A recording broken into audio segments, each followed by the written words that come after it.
Bismillah, Assalamualaikum warahmatullahi wabarakatuh. Alhamdulillah, hamdan katsiran thayyiban mubarakan fi, kama yuhibbu rabbuna wa yarda. Asyhadu an la ilaha illallah wa asyhadu anna Muhammadan abduhu wa rasuluh, amma ba'd. Kaifa halukunna ya akhwat? Semoga kalian baik kabarnya dan dalam keadaan sehat. Alhamdulillah, pada kesempatan kali ini kita akan mengadakan muqabalah bersama Syekh Latifah, dan langsung saja kepada beliau untuk memberikan kita keutamaan dalam belajar berbahasa Arab. Naam, tafadhali ya Ustazah. Bismillahirrahmanirrahim. Walhamdulillahi rabbil alamin. Wassalatu wassalamu ala sayyidina Muhammadin wa ala alihi wa sahbihi ajma'in. Wa ba'd. لا يخفى علينا جميعا ما للغة العربية من أهمية عظمى، وذلك لكونها لغة القرآن الكريم والسنة المطهرة، وكونها جزءا لا يتجزأ من ديننا الحنيف، بل لا يمكن أن يقوم الإسلام إلا بها، ولا يصح أن يقرأ المسلم القرآن إلا بالعربية. وقراءة القرآن ركن من أركان الصلاة التي هي ركن من أركان الإسلام. وزادت أهمية تعلم اللغة العربية حين بعد الناس عن الملكة والسليقة اللغوية السليمة، مما سبب ضعف الملكات في إدراك معاني الآيات الكريمة. وهذا ما جعل من الأداة اللغوية خير معين على فهم معاني القرآن الكريم والسنة المطهرة. قال الله سبحانه وتعالى في سورة يوسف: أعوذ بالله من الشيطان الرجيم، إنا أنزلناه قرآنا عربيا لعلكم تعقلون. وقال سبحانه وتعالى في سورة فصلت: أعوذ بالله من الشيطان الرجيم، كتاب فصلت آياته قرآنا عربيا لقوم يعلمون. وقال رسول الله صلى الله عليه وسلم: أحب اللغة العربية لثلاث: لأني عربي، والقرآن عربي، وكلام أهل الجنة عربي. وقال عمر بن الخطاب رضي الله عنه: تعلموا العربية فإنها من دينكم. وبمحبة الله والرسول الكريم وديننا الحنيف نزداد حبا في اللغة العربية، ونحاول تعلمها دون تهاون أو كسل. والسلام عليكم ورحمة الله تعالى وبركاته. Ya, jadi Syekh mengatakan bahasa Arab merupakan bahasa yang tidak bisa dipisahkan dari agama Islam, yang mana bahasa Arab merupakan bahasa diturunkannya Al-Quran, kemudian bahasa Rasulullah Sallallahu Alaihi Wasallam dalam menyampaikan syariat Islam ini kepada umatnya. Kemudian bahasa Arab juga merupakan bagian yang tidak bisa dipisahkan dari agama Islam, yang mana seorang muslim tidak dapat dikatakan membaca Al-Quran kecuali dengan bahasa Arab. Kemudian seorang muslim juga tidak mungkin melaksanakan sholat tanpa membaca Al-Quran, yang mana bahasanya adalah bahasa Arab, dan sholatnya pun berbahasa Arab, tidak boleh dengan terjemahannya. Dan bahasa Arab sesungguhnya merupakan bahasa Al-Quran, yang mana Al-Quran itu dibaca ketika sholat, yang mana sholat itu tidak sah kecuali dibaca di dalamnya ayat-ayat Al-Quran, khususnya surat Al-Fatihah.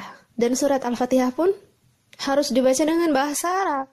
Dan sholat merupakan rukun dari rukun Islam, yang mana rukun Islam ini atau sholat itu tidak sah kalau di dalamnya tidak ada surat Al-Fatihah yang tadi. Dan Al-Fatihah itu merupakan bacaan yang kita baca dengan bahasa Arab. Dan tuntutan untuk mempelajari bahasa Arab bagi setiap umat manusia, umat muslim, itu semakin besar ketika orang-orang muslim banyak yang melalaikan bahasa Arab. Maksudnya banyak yang menjauhi, yang tidak mempelajari bahasa Arab. Karena apa? Karena tanpa bahasa Arab, seorang muslim akan sulit untuk memahami Al-Quran dan sunnah tentunya. Maka untuk memahami Al-Quran dan sunnah, seorang muslim sangat-sangat dituntut untuk mempelajari bahasa Arab. Nah, dalam surat Yusuf, Allah Ta'ala berfirman, Inna anzalnahu Qur'anan Arabiyyan la'allakum ta'qilun. Sesungguhnya kami menurunkan Al-Quran ini dengan bahasa Arab agar kamu memahaminya. Juga dalam surat Fussilat, Allah berfirman, Kitabun fussilat ayatuhu Qur'anan Arabiyyan liqaumi ya'lamun. Kitab yang dijelaskan ayat-ayatnya, yakni bacaan dalam bahasa Arab untuk kaum yang mengetahui. Jadi bahwasanya kitab-kitab yang dijelaskan ini menggunakan bahasa Arab. Agar apa? Agar orang-orang mengetahui. Tentu yang namanya mengetahui di sini adalah disyariatkan untuk menguasai bahasa Arab dulu, baru dia mengetahui apa maksud dari ayat Al-Quran tersebut. Dan Rasulullah SAW bersabda, aku mencintai bahasa Arab karena 3 hal. Yang pertama adalah karena aku, yaitu Rasulullah sendiri adalah orang Arab.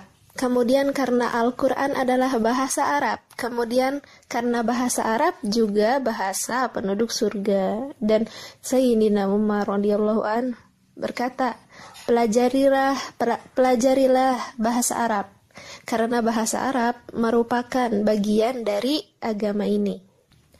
Jadi sudah seharusnya bagi kita, seorang yang beriman, mempelajari bahasa Arab karena orang yang mencintai Allah dan Rasul-Nya tentunya sangat ingin sekali memahami perkataan Allah dan Rasul-Nya dengan pemahaman yang sempurna dan benar tentunya. Harus mengerti bahasa yang digunakan Allah dan Rasul-Nya dalam menyampaikan pesan-pesan untuk umat. Jadi harus mengerti bahasa yang digunakan Allah dan Rasul-Nya dalam menyampaikan pesan-pesan untuk umatnya.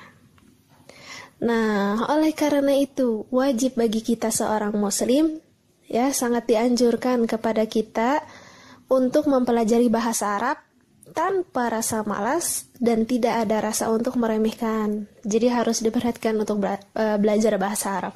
Wallahu ta'ala alam. Jadi seperti itu.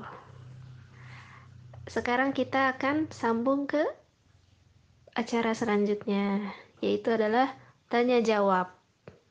Kita akan membacakan 2 pertanyaan saja dari kalian yang sudah dikirim ke admin.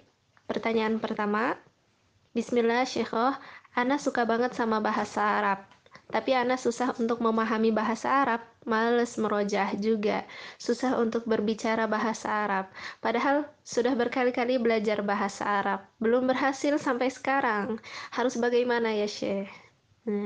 حياكم الله يا أستاذتنا. صراحة أنا أحب اللغة العربية كثيرا وحاولت أن أتعلم وأفهمها جيدا، ولكن في طريقي للحصول إليها أجد الصعوبة كبيرة وأيضا الكسل يأتيني دائما حتى أخفق إلى الحصول على ما أطمح فيه. ماذا أفعل يا شيخ؟ طيب تفضل. حياك الله أختي الكريمة. جميل أن تحبي اللغة العربية وأن تسعي في طلبها. أما بالنسبة للصعوبات التي تواجهك في تعلمها فهذا أمر طبيعي، لأن طلب العلم ليس أمرا سهلا وليس صعبا في الآن نفسه. فإذا نظرنا إلى حياة العلماء وطلبة العلم الذين سبقونا فإننا نجدهم أكثر إصرارا واجتهادا بالرغم من الفقر والحاجة وقلة المصادر والمراجع العلمية وبعد المسافات بينهم. أما بالنسبة لنا فالأمر جد سهل، فالأوضاع المادية تحسنت والكتب العلمية المختلفة والمتنوعة صارت متوفرة في المكتبات العامة، وصار الاتصال بالعلماء سهلا بفضل وسائل الاتصال الحديثة. إذن طلب العلم في عصرنا أسهل بكثير من طلب العلم في العصور التي سبقتنا. الأمر فقط يحتاج منا الاجتهاد والحرص والإصرار ومجالسة العلماء، ولا ننسى أن ديننا الحنيف يحثنا على طلب العلم والمعرفة، وطلب العلم من العبادات الصالحات. قال الله عز وجل في سورة الزمر: أعوذ بالله من الشيطان الرجيم، قل هل يستوي الذين يعلمون والذين لا يعلمون. وقال الرسول صلى الله عليه وسلم: اطلبوا العلم من المهد إلى اللحد. وفي حديث آخر: طلب العلم فريضة على كل مسلم. أما بالنسبة للكسل أختي الكريمة، فتعوذي بالله عز وجل من الشيطان الرجيم دائما قبل أن تشرعي في طلب أو في تعلم اللغة العربية، ودمت في رعاية الله. Ya, jadi beliau mengatakan, semoga Allah berkahi, bagus, udah suka bahasa Arab dan berusaha mengenalnya. Susah dalam belajar bahasa Arab itu sudah tentu. Ya, jadi rata-rata emang merasakan kesusahan itu pasti. Ya, jadi kalau misalnya kita bandingkan keadaan kita sekarang sama keadaan ulama terdahulu, dulu thalibul ilmi ingin berguru itu harus menempuh jarak yang jauh, butuh kendaraan, uang pasti, harta ya, susah, nyari referensi aja susah, nyari hadis gitu ya.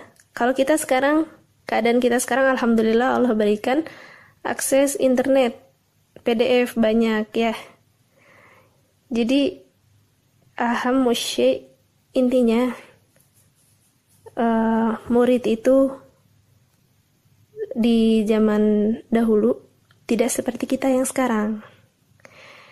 Jadi kalau misalnya kita ingin menuntut ilmu, kata Rasulullah SAW, menuntut ilmu sampai ke liang lahat, sebagaimana yang disebutkan oleh beliau ya tadi. Jadi sampai mati pun kita harus menuntut ilmu. Dan sebelum kita menjadi thalibul ilmi, kita berdoa kepada Allah agar dimudahkan urusannya, akan dimudahkan dalam menuntut ilmunya, dan berlindung kepada Allah dari kemalasan. Wallahu ta'ala alam.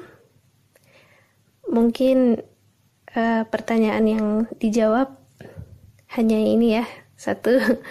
Karena waktunya juga udah mulai habis. Silahkan Antuna memahami ini semua. Semoga paham, semoga makin semangat lagi belajar bahasa Arabnya. Dan harus kalian ketahui bahwa Ana sendiri masih belajar bahasa Arab. Ana belajar bersama beliau, masih belajar bahasa Arab. Jadi bukan berarti Ana itu udah mantep banget nih, belum. Ana masih belajar. Ana ingin berbagi ilmu juga kepada Antuna yang belum mengenal bahasa Arab, dan ingin memudahkan insya Allah ya, karena namanya kan masdar suhulah, ingin memberi kemudahan kepada Antuna yang merasa kesulitan, dan insya Allah membantu ya. Jadi terima kasih kepada Antuna yang sudah mendengarkan audio kita ini, muqabalah bersama Syekhah. Syukran ala ihtimaminkun. Akhirul kalam. Assalamualaikum warahmatullahi wabarakatuh.